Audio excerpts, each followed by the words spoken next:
नमस्कार, आप देख रहे हैं सबसे बड़ी बहस न्यूज 18 इंडिया पर। मैं हूं आपके साथ प्रीति रघुनंदन। पूर्व केंद्रीय मंत्री और कांग्रेस के वरिष्ठ नेता सलमान खुर्शीद ने एक रोज पहले अपनी किताब sunrise over Ayodhya nationhood in our times में हिंदुत्व की तुलना आतंकी संगठन आईएसआईएस और बोको हराम से कर दी है, जिसके बाद इस पर विवाद खड़ा हो गया है और बीजेपी ने इस मुद्दे पर सलमान खुर्शीद को ही नहीं बल्कि पूरे की पूरी कांग्रेस पार्टी को घेर लिया है। इसी पर हम करेंगे बड़ी बहस। हमारे साथ एक बड़ा पैनल जुड़ चुका है। परिचय करवा दूं, अनिला सिंह प्रवक्ता बीजेपी के हमारे साथ हैं, सुरेंद्र राजपूत प्रवक्ता कांग्रेस पार्टी के हैं, फैजान खान प्रवक्ता बीएसपी के हमारे साथ जुड़ेंगे और शिवम त्यागी भी राजनीतिक विश्लेषक होंगे हमारे साथ। इसके अलावा Ilyas Sharafuddin Islamic research foundation से हमारे साथ जुड़ेंगे। लेकिन उससे पहले सलमान खुर्शीद का बयान और उस पर बीजेपी का गौरव भाटिया की तरफ से पलटवार। सरकार में है, मुझे हिंदुत्व का मतलब नहीं बता पाए। क्या बात है? हिंदुत्व का मतलब लिंचिंग है कि नहीं है? हिंदुत्व का मतलब कहीं आग लगाना है कि नहीं है? बता दें कि नहीं, ऐसा नहीं है, ये लोग तो कुछ और हैं। बोल दें वो कुछ और लोग हैं। क्यों नहीं बोलते हैं? हिम्मत नहीं है क्या? अपनी बात कहने की हिम्मत नहीं है, बस दूसरों पर उंगली उठाने की हिम्मत है, अपनी बात कहने की हिम्मत नहीं है। लिखें किताब, बताएं कितना उदार है, कितना अच्छा है, बताएं। देश के जो बहुसंख्यक हैं, जिनका बहुत बड़ा योगदान, बलिदान इस देश को अखंड रखने में, मजबूत रखने में रहा है, उनकी भावनाओं को कुचल डालो, उनको बार बार चोट दो।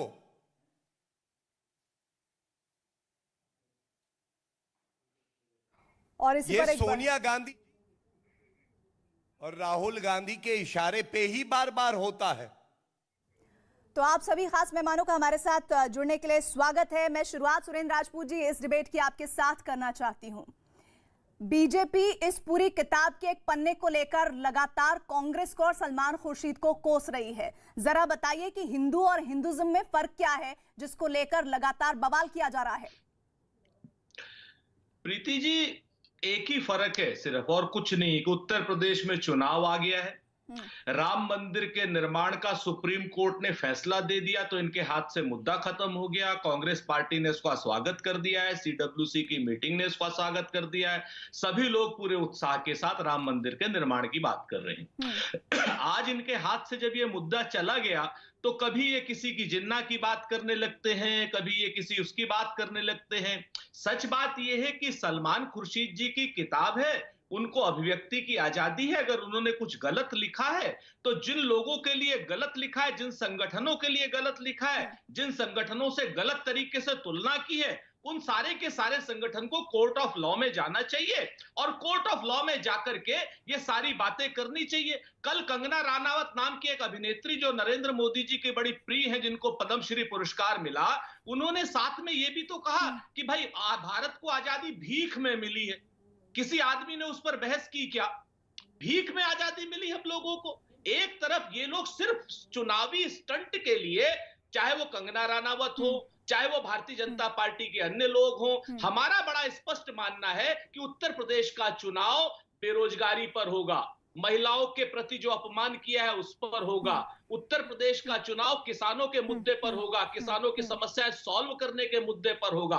उत्तर प्रदेश का चुनाव किसी भी तरीके से किसी सलमान खुर्शीद साहब की किताब पर नहीं होगा, किसी फर्जी और क्या नाम गलत तरीके की बातों पर नहीं होगा, हिंदू मुसलमान पर नहीं होगा, सांप्रदायिकता पर नहीं होगा। ये जो आपने अभी फर्जी शब्द का इस्तेमाल किया सुरेंद्र जी, मैं इस पर आगे आऊंगी, लेकिन इस पर जो आपने बात कही है मुद्दों पर चुनाव होना चाहिए, उस पर अनिला जी आपका वक्तव्य है।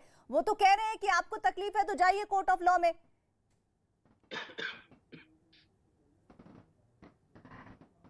नहीं, देखिए, मैं क्या कहूं कि इस देश का दुर्भाग्य कहूं और या ना कहूं कि इस देश में सबसे ज्यादा सत्ता में रहने वाला एक राजनीतिक दल, यानी कि जब हमारा देश स्वतंत्र हुआ, आज हम 75वां वर्ष मना रहे हैं अपनी देश की आजादी का, और सबसे ज्यादा राजनीतिक दल जो सत्ता में रहा, उसकी मानसिकता आप देख लीजिए किस प्रकार की है। ये अपने आप में सिद्ध करता है कि किस प्रकार से हिंदुओं को यहाँ पे नीचा दिखाया गया, सनातन धर्म को यहाँ पर खत्म करने का प्रयास किया गया, क्योंकि इनके खुद की राजनीतिक दल में इस तरीके के सिपाही बैठे हैं जो गजवाए हिंद का जो एक मिशन है उसको आगे बढ़ाने का कार्य करते हैं। मैं कहूंगी पूरी साजिश में डूबी हुई है कांग्रेस पार्टी। 1947 से लेकर आज हम देख रहे हैं कि 2021 हो गया है, परंतु इनकी सोच बिल्कुल बदली नहीं है। हमारे हिंदुत्व को ये जो है आतंकी जो संगठन है उसके साथ उसकी तुलना करते हैं, बोको हराम के साथ हमारे हिंदुत्व की तुलना करते हैं, आईसिस के साथ हमारे हिंदुत्व की तुलना करते हैं। ये वो सनातन धर्म है या हिंदुत्व जिसको बोलते हैं एक एनलाइटेंड लिविंग जो होती है वो हिंदुत्व होती है, वो हिंदुज्म होती है। सनातन धर्म तो सर्वधर्म संभाव को बोलते हैं। हम तो बोलते हैं कि भाई सारे धर्मों का हम स्वागत करते हैं, सारी जातियों का हम स्वागत करते हैं, आप विश्व के किसी कोने से भी आओ हम आपको गले लगाएंगे। और ये लोग क्या करते हैं, हमें आतंकी बताते हैं और इन सबके सुर एक जैसे हैं। यहाँ पर ये तो आतंकवादी संगठनों के साथ हम लोगों को जोड़ देते हैं और वही इनके छोटे भाई अखिलेश यादव जी जो हैं जिन्ना की तारीफों के पुल बांधते हैं। उनके चेले जो अभी नए नए बने हैं अनिला जी को आप सुन रहे हैं और बहुत मुस्कुरा रहे हैं। आपको क्या बहुत अच्छा लग रहा है कि हिंदुत्व जिसे वसुदेव कुटुंबकम के तौर पर जाना जाता है, जिसकी परिभाषा को उसकी तुलना आईएसआईएस और बोको हराम से की जा रही है जो आतंकवादी संगठन है? प्रीति जी मैं फिर से कहूं कि आप मैं इलियासी जी के पास आना चाहती हूँ। मैं सुरेंद्र जी आप एक बार सबके पास मैं जाना चाहती हूँ, उसके बाद फिर मैं काउंटर ले लूंगी आपसे। पहले इलियास शराफुद्दीन। हाँ, मैं ये कहना चाहूंगा कि सरदार वल्लभ भाई पटेल हिंदू और हिंदुइज्म पे यकीन रखने वाले थे और सावरकर, गोवलकर और नथुराम गोडसे हिंदुत्व आतंकवादी थे। तो दोनों का अंतर समझ जाइए सबसे पहले आप। आज अगर सरदार वल्लभ भाई पटेल जिंदा होते और किताब लिखते तो आरएसएस को उन्होंने आतंकवादी बोलकर बैन क्यों किया था, क्यों आरएसएस ने कैसे महात्मा गांधी को मरवाया था, उसके ऊपर एक पन्ना नहीं पूरा एक चैप्टर लिखते थे। हिंदुत्व आतंकवादी के माने हैं देश में आग लगाओ, ये कौन सी नई परिभाषा आप दे रहे हैं? हिंदुत्व आतंकवादी को मारो, इलियास शराफुद्दीन आप कह रहे हैं हिंदुत्व आतंकवादी। आप तो कांग्रेस पार्टी के सलमान खुर्शीद से भी एक कदम आगे जा रहे हैं। मैं सरदार वल्लभ भाई पटेल की जुबान बोल रहा हूँ, मैं सरदार वल्लभ भाई पटेल की जुबान बोल रहा हूँ जिन्होंने आरएसएस को आतंकवादी संगठन बोलकर बैन लगाया था, हिंदुत्व को आतंकवादी संगठन डिक्लेयर किया था। और सरदार वल्लभ भाई पटेल एक कट्टर हिंदू थे।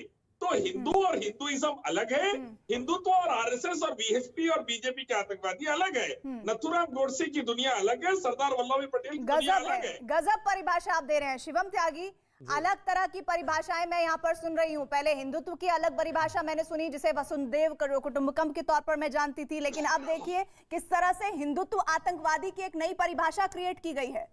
प्रीति जी मुझे तो समझ में नहीं आ रहा है कि मैं क्या कहूं, अभी अपड़ कहूं इनको या क्या कहूं, मुझे बिल्कुल समझ में नहीं आ रहा है। ये गोलवालकर और सावरकर को आतंकवादी कह रहे हैं। देश में नेशनल टेलीविजन पर बैठकर जिस व्यक्ति को 2 बार काला पानी की सजा मिली हो, लाइफ इम्प्रिजनमेंट टिल डेथ, उस आदमी को